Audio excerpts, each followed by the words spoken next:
bukan hanya kejahatan lama, tapi kejahatan penghapusan dari 2100 posting. Itulah kejahatan baru. Dan itu bisa dicari lognya gampang. Tinggal panggil Andrew Darwish ya, itu CEO-nya Kaskus ya. Dan servernya kan ada di Indonesia. Servernya kan ada di cyber. Jadi dengan mudah sebenarnya. Dan itu baru seminggu yang lalu.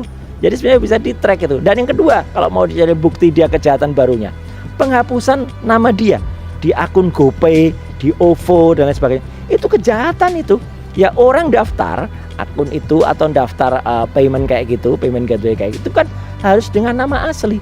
Kalau dia tadinya nama dia, kemudian diganti dengan Slamet, lah ini kan namanya pemalsuan dokumen ya. Itu harusnya menjadi bukti kriminal yang dilakukan lagi. Jadi setidaknya ada dua alat bukti baru kriminal yang dilakukan oleh si orang ini ya, Wapres atau suruhannya.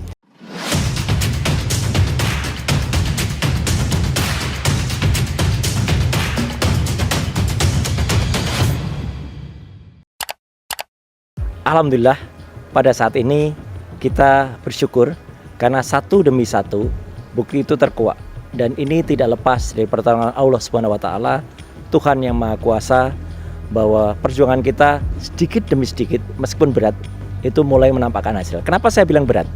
Karena beberapa waktu yang lalu teman-teman juga sudah tahu bahwa saya dilaporkan ke Barreskrim oleh sekelompok pasukan yang menamakan dirinya itu pasukan bau tanah ya. Saya nyebutnya bau tanah, bukan bawah tanah, karena kalau bawah tanah nggak konsisten. Bawah tanah ya harusnya di dalam tanah terus, kok ini keluar. Tapi kan sudah bau tanah nih, sudah hampir masuk ke tanah lagi gitu ya. Nah, kenapa saya bilang kita harus bersyukur?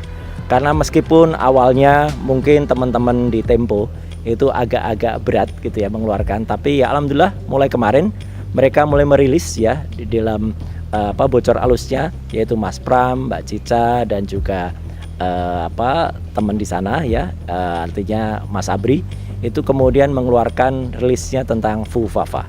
Dan ini ada yang menarik ya, luar biasa. Mereka kan selalu mendapatkan informasi A1 dari dalam.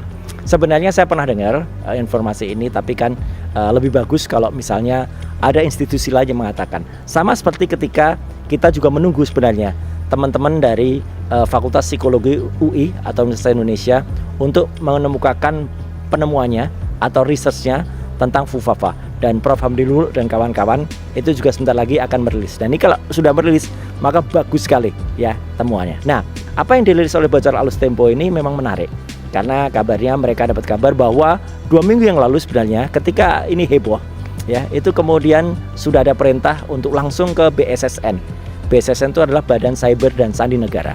Itu institusi resmi negara yang biasanya memang selain dia memvalidasi kalau ada temuan, dan itu biasanya diandalkan oleh Kementerian Kominfo, dan juga diandalkan nantinya kalau misalnya ada penyidikan di aparat itu akan. Dan ternyata temuan dari BSSN ini mengejutkan.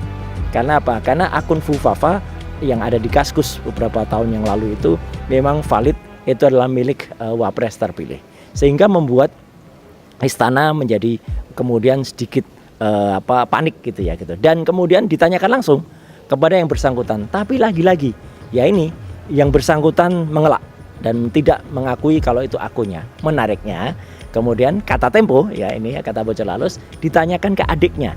Jadi istana menanyakan ke adiknya, ke Kaisang, dan Kaisang memang ngaku jawab ya. Kaisang kan orangnya gitu, ceplas-ceplos ya, kadang-kadang kelepasan, kayak dia dulu juga kelepasan katanya mau ada kudeta nanti gitu ya. Nah, ternyata Kaisang pun mengamini bahwa akun Fufafa itu adalah milik kakaknya. Nah, sudah dengan demikian maka muncullah awalnya itu upaya untuk melakukan bumi hangus akun Fufafa itu ya, bukti-buktinya. Karena kan ada sekitar 5.000 postingan.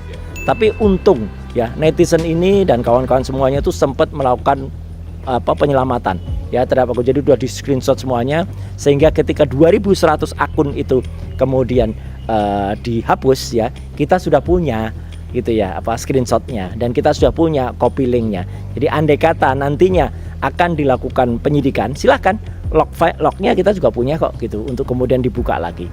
Jadi ini sebenarnya kalau dikatakan kemarin Prof Jimli itu mengatakan sudahlah maafkan saja, dan bahkan statement Prof Jimli yang terakhir bagus tuh. Beliau akhirnya kan juga mengatakan gitu, bisa jadi ya ini bukan bisa jadi Prof, Memang ini 99,9% kalau saya katakan itu adalah milik Wapres terpilih gitu ya, Fufafa ini. Tapi kan Prof. Jili mengatakan itu kan sudah lama, sudah 10 tahun yang. Nah, ini saya pastikan bukan hanya kejahatan lama, tapi kejahatan penghapusan dari 2100 posting itu adalah kejahatan baru. Dan itu bisa dicari lognya gampang. Tinggal panggil Andrew Darwish ya, itu CEO-nya Kaskus ya. Dan servernya kan ada di Indonesia. Servernya kan ada di cyber. Jadi dengan mudah sebenarnya. Dan itu baru seminggu yang lalu. Jadi sebenarnya bisa di-track itu. Dan yang kedua, kalau mau dicari bukti dia kejahatan barunya, penghapusan nama dia di akun GoPay, di OVO dan lain sebagainya. Itu kejahatan itu. Ya orang daftar akun itu atau daftar payment kayak gitu, payment gateway kayak gitu kan harus dengan nama asli. Kalau dia tadinya nama dia, kemudian diganti dengan Slamet. Lah ini kan namanya pemalsuan dokumen ya. Itu harusnya menjadi bukti kriminal yang dilakukan lagi. Jadi setidaknya ada dua alat bukti baru kriminal yang dilakukan oleh si orang ini ya, Wapres atau suruhannya. Kalaupun dia tidak ngaku, ya kalau itu ya sudah suruhannya saya kena. Kan pasti ada lah jejak digital itu tidak mungkin hilang. Jejak digital itu akan ada. Maka ketika kemudian dilanjutkan dengan konon saya dilaporkan, justru nggak apa-apa. Saya justru senang. Kalau dilaporkan, maka polisi akan menggunakan yang namanya scientific crime identification. Harus menggunakan bukti forensik untuk menentukan siapa akun Fufafa itu. Dan itu clear. Pembuktiannya harus pelapor dulu. Pelapor dulu membuktikan kalau bukan saya gitu ya. Mereka harus punya bukti dulu. Kemudian yang punya akun Fufafa itu dipanggil dulu. Jangan kemudian dibalik seolah-olah saya harus membuktikan dulu, kebalik itu logikanya. Jadi apalagi saya dilaporkan katanya menghina lambang negara. Lambang negara, kalau lambang negara menurut Undang-Undang Dasar 1945 pasal 36A itu burung Garuda Pancasila, bukan Wapres terpilih. Ini gimana nih logikanya gitu, ngawur ini. Jadi ya udahlah, nggak apa-apa. Tapi saya senang ya gitu, publik makin terbuka dan tangan-tangan Tuhan kemudian mulai bergerak. Dan sekali lagi kita tidak jumawa, tapi kita tetap mohon doa dan dukungan rakyat Indonesia. Ayo kita bongkar, kita selamatkan Indonesia dengan pergerakan-pergerakan ini. Saya juga berterima kasih kepada teman-teman civil society yang terus bergerak tanpa kenal lelah, tanpa ada yang membayar mereka, apalagi tanpa ada bohir di belakangnya ya. Kita bergerak bersama dan yang kita selamatkan ini Indonesia, bukan siapa-siapa. Jadi mohon dipahami, gerakan kita adalah gerakan dari rakyat, untuk selamatkan Indonesia demi masa depan kita bersama. Satu pertanyaan. Ya. Dari orang-orang cyber ini yang saat ini Ya. Ya, ya. ada nggak kesempatan mereka mengganti nama Fufafa itu? Ya, kalaupun diganti, ya sekarang kan saya juga ini sekaligus kritik juga ya kepada teman-teman yang dulu disebut pakar IT, pakar cyber, bahkan juga saya ketawa. Kemarin ada ahli, katanya ahli keamanan cyber diundang di salah satu TV nasional, ternyata dia omongannya juga sama, sudahlah ini sudah 10 tahun yang lalu, sudah nggak ada gunanya lagi diungkap, kita harus mengedepankan perdamaian. Ini orang cyber kok ngomongannya kok malah soal perdamaian jadi orang sosial kayak gini. Ayo kita buktikan.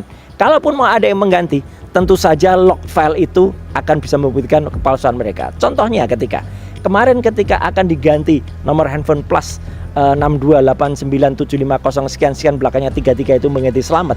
Tapi kan nggak bisa.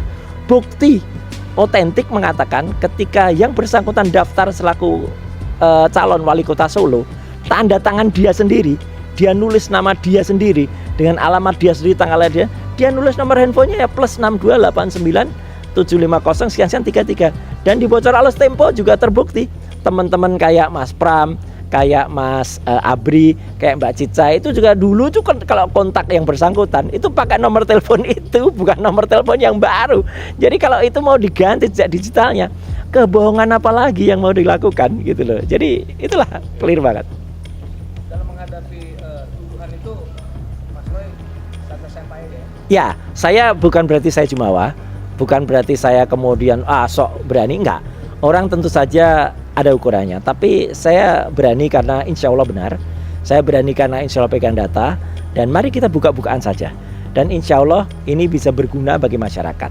Kalau memang biasanya hal kayak gini kan biasanya kepolisian juga gercep ya, gak usah tunggu laporan. Mereka kan bisa gerak sebenarnya dengan form B, gak usah nunggu laporan. Tapi kenapa lama? Dan kita lihat laporan dari pasukan bau tanah tadi itu kan sudah sejak 27 September. Ya sampai dengan ini saya juga belum lihat pasal mana yang mau dilaporkan. Ya gitu. Sejauh ini yang saya lihat baru laporan penerimaan saja. Nah kalau laporan penerimaan itu bukan berarti itu sudah lapor. Tapi nggak apa-apa. Saya tunggu saja. Dan sekali lagi mari kita berdoa agar kasus ini segera terungkap. Dan kalau kasus sudah terungkap, kita akan bisa menyelamatkan Indonesia. Itu aja. Tetap di jalur perubahan. Kenapa? Tetap di jalur perubahan. Oh iya, harus. Kita harus tetap di jalur perubahan dan civil society selalu berada bersama-sama kita.